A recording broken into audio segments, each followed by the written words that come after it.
So let me invite our first speaker for today, speechless curator Sarah Schleuning from the Dallas Museum of Art, who will discuss her case study, Different by Design, a new model for accessible museum exhibitions.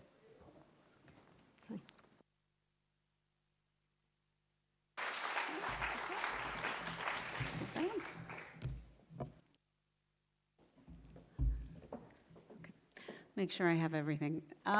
Thank you so much. It's very humbling to hear such wonderful introductions and to be invited to be part of such an exciting opportunity.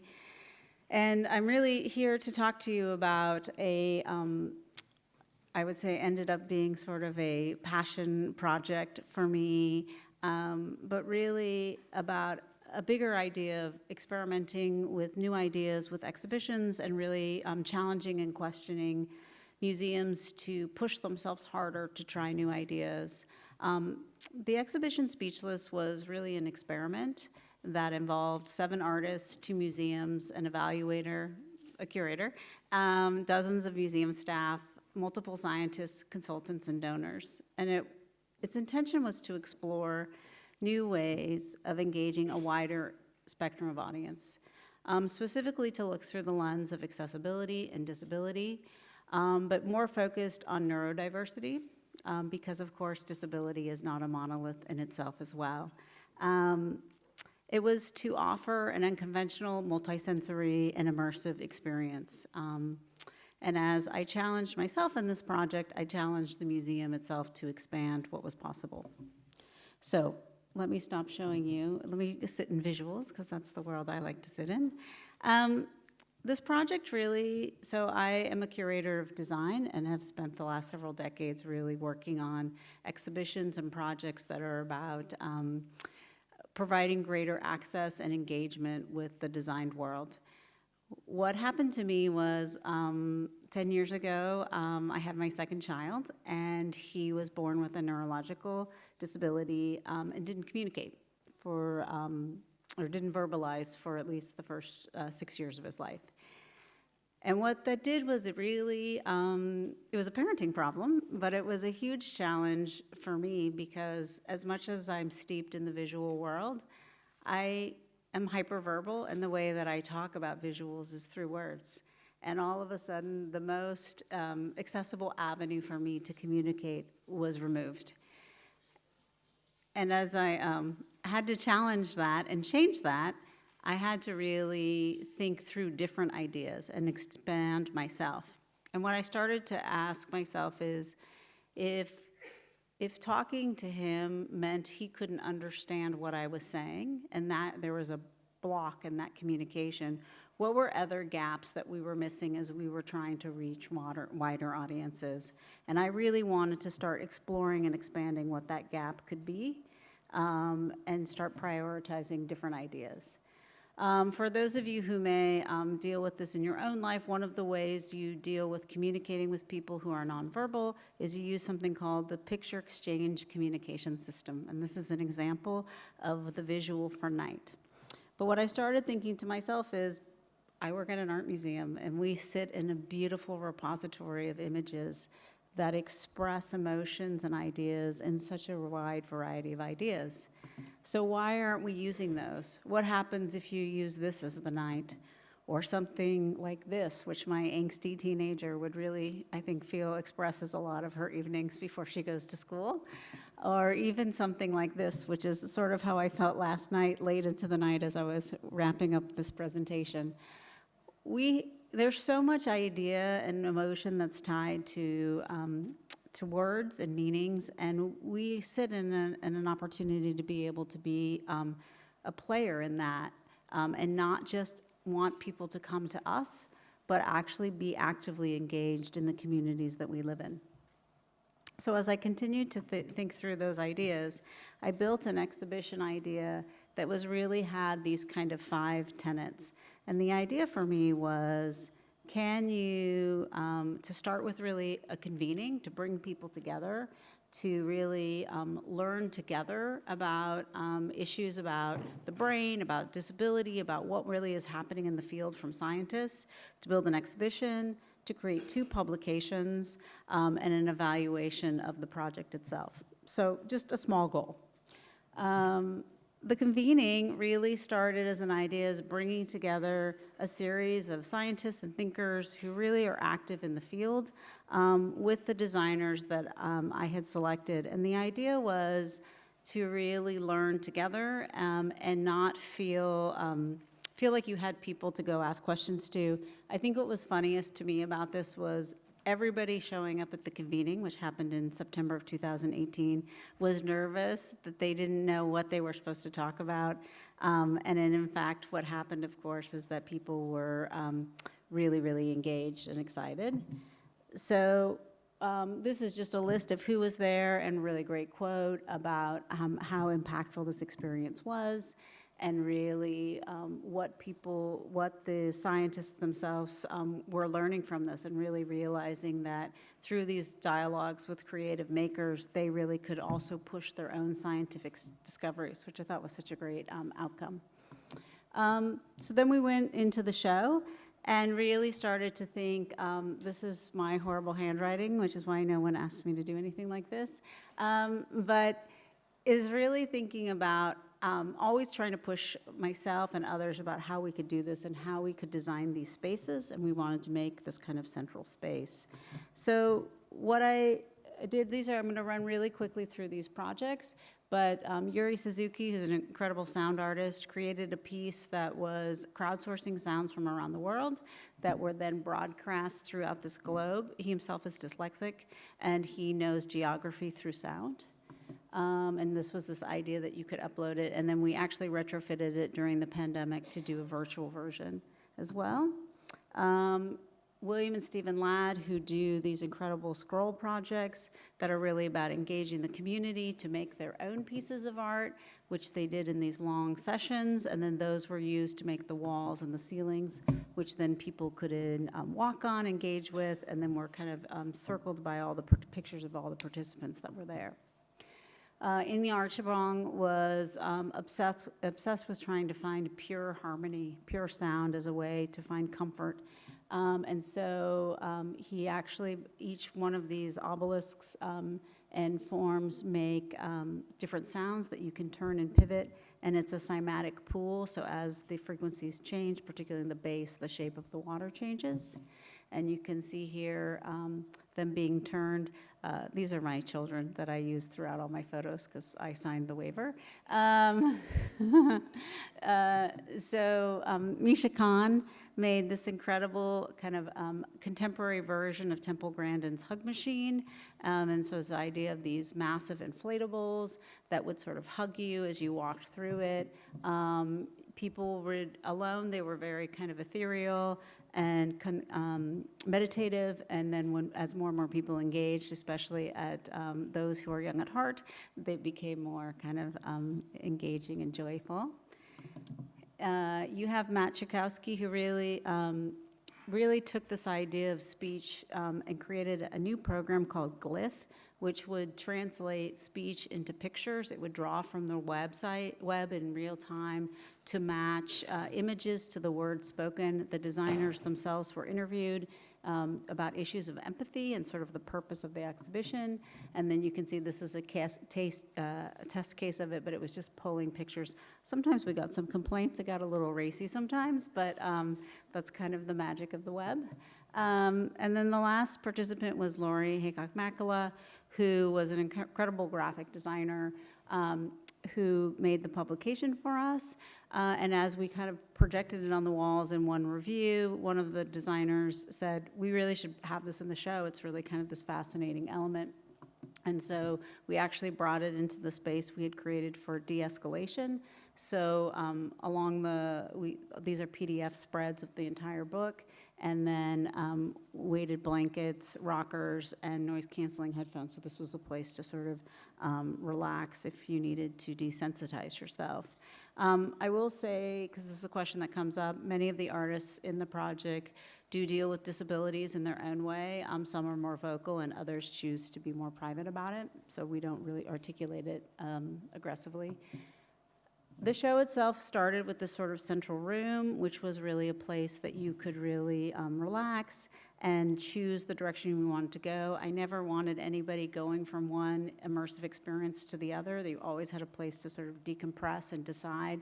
There were, these were tissue papered walls that were tactile and videos that were produced that created these little 30-second kind of visuals of what was in the exhibition. This is the one for Misha.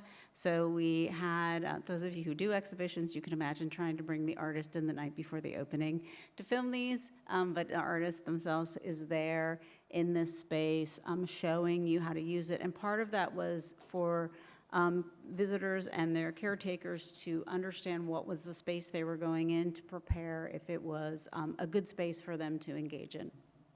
And it was a very successful kind of experiment. These, we made graphics that were kind of explaining to people how to use these. Immersive and interactive experiences within an institution are really challenging for the institution itself, and really getting people comfortable with being able to touch art is, of course, the opposite message we usually send, so we were trying as many ways to encourage that. And here you can see we also had Braille books, raised line books, and people using the headphones as well. What's interesting about institutional expectations and the public's, you know, when you engage with new audiences and really welcome them into your institution, one of the things that's hard to remember is that your code of conduct or your sort of language isn't everybody's. And so it was very interesting in this experience. We had these noise canceling headphones, which for people who deal with people who have sensory issues are quite common and very understanding. For a lot of our sort of traditional museum-going audience, they were waiting for the audio guide to start and really were perplexed and confused. And so we had a lot of kind of disconnect about it. But what it really taught me was we as an institution had to change our expectations instead of asking people to change theirs as they entered. And that was a really important kind of thing to keep thinking through. We had also sensory shift things that could be used, including gloves and other things, just more and more to kind of explore the ideas and themes of the exhibition. What was really important throughout the whole project was to evaluate, because you can do great work within your own institution, but if you're not documenting and understanding who's engaging with it and what they get out of it, it just becomes something that's part of institutional memory. So we did a sort of rigorous academic study. It was in 2 phases. We tried to really make it as visual as possible to follow the sort of themes of the exhibition. The outcome of it was 82% positive, and so these were sort of the words you can see that were used, and then more ambiguous terms. I mean, the challenge with anything is, right, we as viewers are not monolithic. We have different experiences, things that excite us or overstimulate some. Is not enough for others. It was very interesting in Matt's space with the kind of technology side of it. Certain people were mesmerized and other people just walked out completely overstimulated. And so it was really kind of balancing all those kinds of ideas.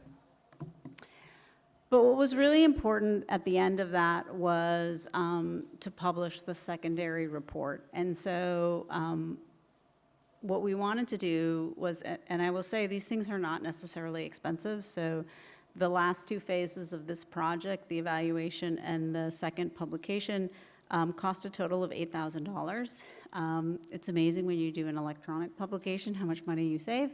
But I think what was interesting was we wanted to really publish out the evaluation we did, but also really unpack what we learned. What was really important was to see what we had learned and how others could learn from us, because a lot of things were not successful.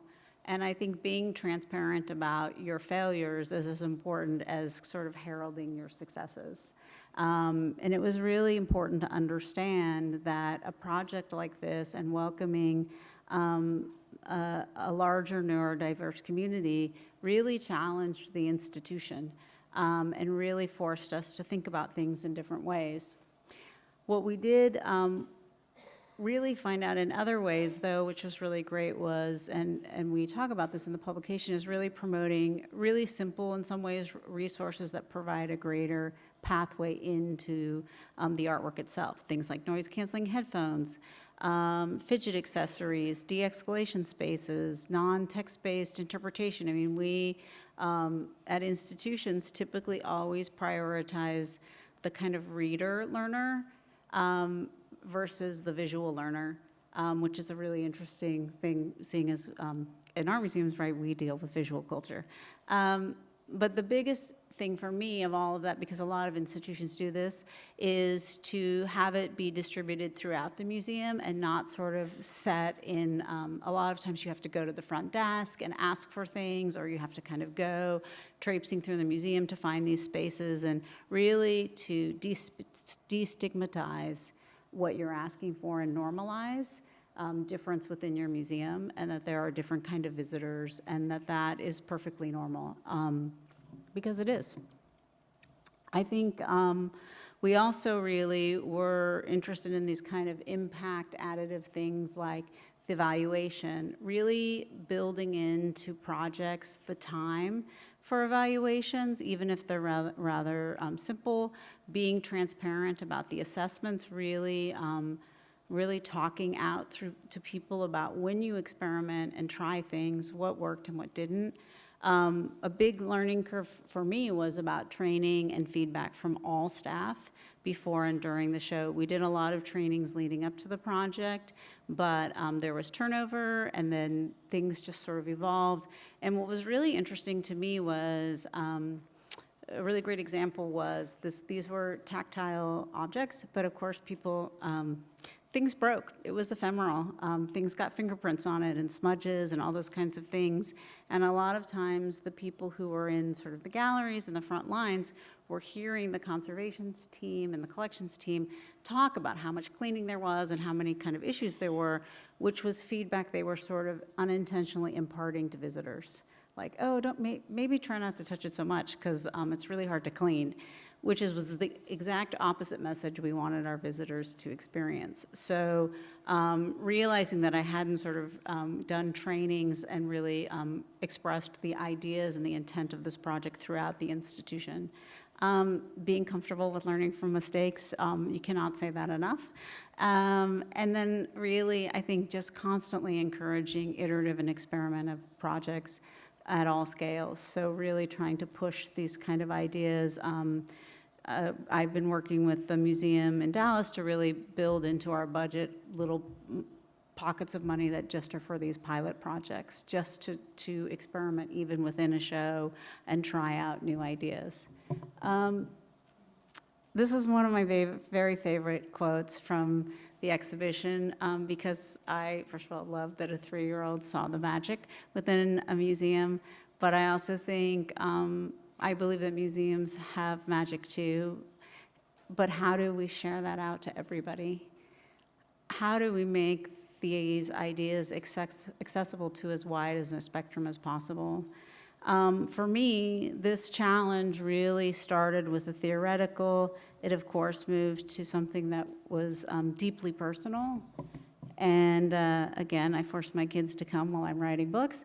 And then has become really practical. And I think that, to me, is what, really what drives all of us are the things that have the most meaning for us personally, and then you really try and imbue it in the work that you do. And I was thinking to myself constantly, if I'm a person who's deeply passionate in the power of art and the sort of idea that art can be catalysts for change and for conversation, but I can't communicate that to my own children, I have to change something. And I have to really push my institution and myself to continue to do better. What I will say is the process is a journey and the change is challenging. When it happens to you personally, you don't really know how you will respond, but you tend to grow and expand and evolve. Change for an institution is even harder. It requires more because it's dependent on the collective. All of us in the room represent part of that collective that has to encourage change. It's incumbent on the individuals within and around to advocate, to challenge, and to promote. But also we as individuals are not monoliths, and what is embraced by some will not be embraced by all. So tenacity is always key. The purpose for me of coming here today and talking to all of you was not to offer a sort of one-size-fits-all solution, but really to encourage all of us to experiment, to innovate, and to champion ideas that expand the pathways to the alchemy of making.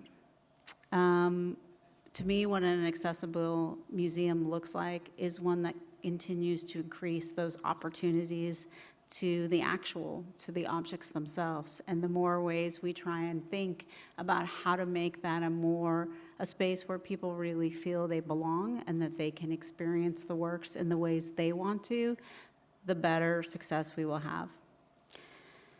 So in conclusion, it's not to assume that the solution or that there is a pure solution or that there is just one end user, but to continue to challenge ourselves to be curious about the experimentation on this incredible journey. Thank you very much.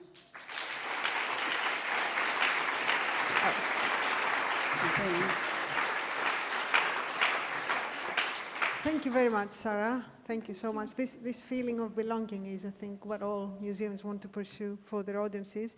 I have a couple of questions online. Is anybody here from the audience ready to have a question, or shall I proceed with the online ones? Eleni.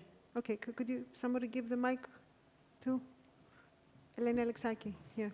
Please quickly state your name and a short question.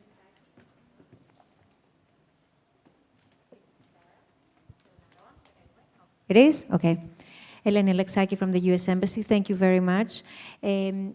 Sometimes, or many times, people and professionals that are trying to design an accessible exhibit are thinking about the cost or the extra resources or the extra time. Could you talk a little bit about what that meant for this project for you? Was it a more expensive project or just a different kind of resources project? Thank you. Well, we stayed within budget.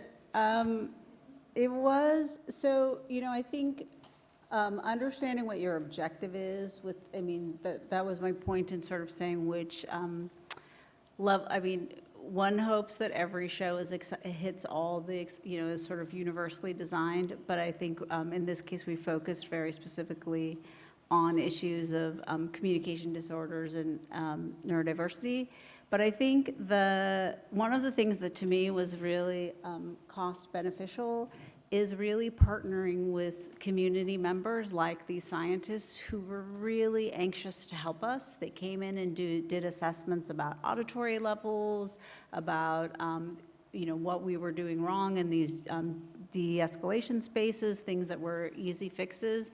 And being able to expand that community for us at the museum was huge because they started also bringing in their students and others, and we've kind of developed great partnerships. So part of it, I would say, is really about looking around you in your own community because there's a lot of people who just don't really know you're looking for them and connecting with that. I think it's easier than you think it is. It's just about starting to have those conversations. And I will say that, for me in the beginning, I just really started going to things like, in the United States, we have something which is the Leadership in Art and Education conference, and I went, it's part of the Kennedy Center's U.S.A, and I went and they told me I was the first curator that had ever been there. They just had never had somebody who was interested in sort of thinking about disability and accessibility in a show in sort of that way that wasn't just kind of the exhibition designer. So I think embracing it throughout the institution and thinking about it is also really paramount to making change. Thank you. I'm going to proceed with one question online by Xenia Gleisner. And the question is, how did you respond to the expectations of the neurodiverse practice, traditional visitors getting confused with noise cancelling headphones, etc.? In my experience, sometimes it's difficult to respond after opening, so I'm basically asking for tips. Also, is your research published and accessible online? Yes, it went away, but I had the website online, Okay. on the screen. Yeah, so it's available, it's all published. You can go on the DMA's website into the, I think it's speechless.dma.org. Try to keep it simple. And all that's published there. I think the challenge, this is where the kind of constant training, I think, was really key for me, and where I felt like I sort of dropped the ball, because it is true that you are not there at every interaction, and people are sort of learning by experience, and you know what happens if you are in the gallery dealing with the public and visitors, is that what works on one visitor is the antithesis of what the next visitor wants. And so they're always trying to balance their responses based on whatever the last response was to them. And I think with the noise canceling headphones, you know, we tried to keep the information very minimal and really allow people to kind of experience it themselves. What I learned from that is, by not giving the sort of people in the audience that were the spokespeople and the advocates on site enough information, they often gave their own version of the truth, which varied. And so it was sometimes kind of it's a vague answer, but it was challenging to me sometimes to reel it back. I used to visit almost every weekend with my kids, and most people oddly did not recognize me. And so it was interesting to experience more as a visitor and see the kind of responses. But I think constant kind of training, signage, but also I really felt very comfortable saying the museum is really about engaging with everybody, and maybe this idea isn't as interesting to you, and that's okay. Just like some things aren't as interesting to me when I go to a museum. I don't go see every show, and that's perfectly normal, and that's why you offer a range of ideas and things. Thank you. Well, thank you, Sarah. This year I'm going to try to keep the time strict. I'm a very strict person, you know me. So thank you very much. More later tonight or in the street, we'll have plenty of time to discuss.